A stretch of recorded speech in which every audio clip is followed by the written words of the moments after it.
Brent, good to see you today. We are talking through the concentration risk lurking in your portfolio. A lot of investors have large positions in S&P 500 index funds or in mutual funds that use the S&P as a benchmark. Stocks are up quite a bit this year, which of course is good news for your portfolio, but most investors don't know that 80% of the gains we've seen this year are due to only 10 stocks. What's going on here? Yeah, so the S&P 500 is made up of 500 of the largest companies in the United States, and what you're seeing here is most of those companies are either just flat or maybe down or up a little bit for the year, and then you have these high flyers, and there's 10 of them total, and they're just absolutely killing it. And so it is driving the S&P up extremely high, but it's all based off just a handful of companies. And we wanted to bring up the S&P performance. This is year to date, just to give another visual to what this looks like. Yeah, and so people think, I'm invested in 500 companies, so I'm pretty well diversified. But when you look at this, you can see the weight of these companies, and it just means that you're heavily invested in Apple, Microsoft, Google, Amazon, all these big high flyers that they tend to take off and do really well, but you can also expect a pullback at some point, and that's where our concern is at. So just to put this in perspective, we haven't seen this kind of concentration in 50 years, since 1973. So what risk does this present?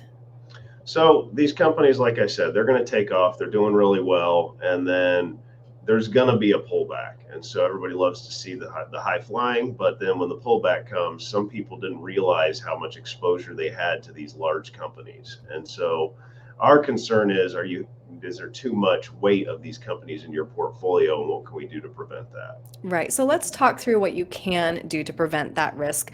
And your first, seems straightforward, reduce concentration. Yeah, so we like to have portfolios that are well thought out, well designed. Now, I am always going to leave some small amount, depending on the client, in the S&P with direct exposure to that, because it does perform well over the long run.